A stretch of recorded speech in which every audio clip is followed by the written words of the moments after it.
A devastating consequence of the looting in Gauteng and KwaZulu-Natal last week has been the disruption of the country's medical supply chain and COVID-19 vaccine rollout. Pharmaceutical warehouses and pharmacies situated in malls weren't spared. Even sites administering coronavirus jabs shut their doors amid threats of violence. To discuss just how quickly the vaccination campaign can be stepped up in the wake of the chaos, especially in KZN, the acting chief director in the health department, Lesley Bamford, now joins us.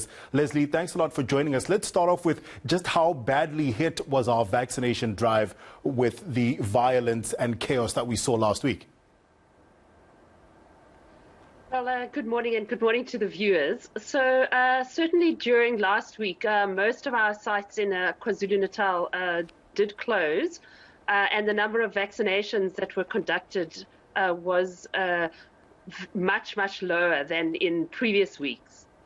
I think the good news is that the province, particularly talking about KwaZulu-Natal, has really managed to reactivate the majority of their sites during the course of this week.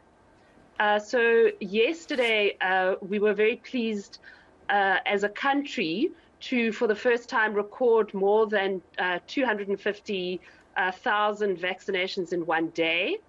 And KwaZulu-Natal contributed approximately 44,000 of those vaccinations. So the province is not quite back to their full capacity, but they are certainly back on track, and the majority of sites in KwaZulu-Natal are vaccinating people again. The supply chain took quite a battering last week. Has that been restored? Yes, some deliveries were delayed last week, and it was considered unsafe to proceed with those deliveries.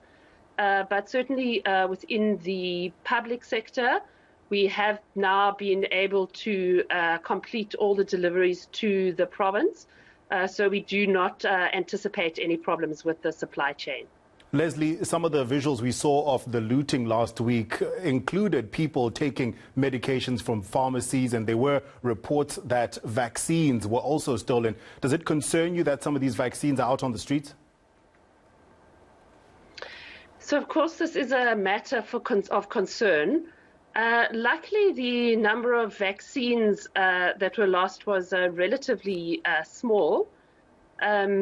But other medicines, particularly large quantities of ARVs, were also looted. So this is of concern. We do not want these vaccines to be available on the black market, and we would urge anyone who is aware of any vaccines or other medicines that are being made available or distributed outside of the correct channels, that they should please notify authorities about those vaccines and medicines. What would happen to someone who is injected with a vaccine that's been out on the streets for a while, probably not stored properly? Well, if the correct storage conditions have not been maintained, for a start, the vaccine will not be effective. And could possibly be dangerous if it is injected, if it has for some reason become contaminated. But certainly if the cold chain conditions have not been maintained, then the vaccine will not be effective. Well, Lesley Bamford is the acting chief director in the health department. Lesley, thank you so much for your time. She says that the supply chain of medicines, medication and vaccines to Durban has almost been restored, almost at 100%. And Durban contributed a huge number of the 250,000 vaccinations we saw countrywide yesterday. Still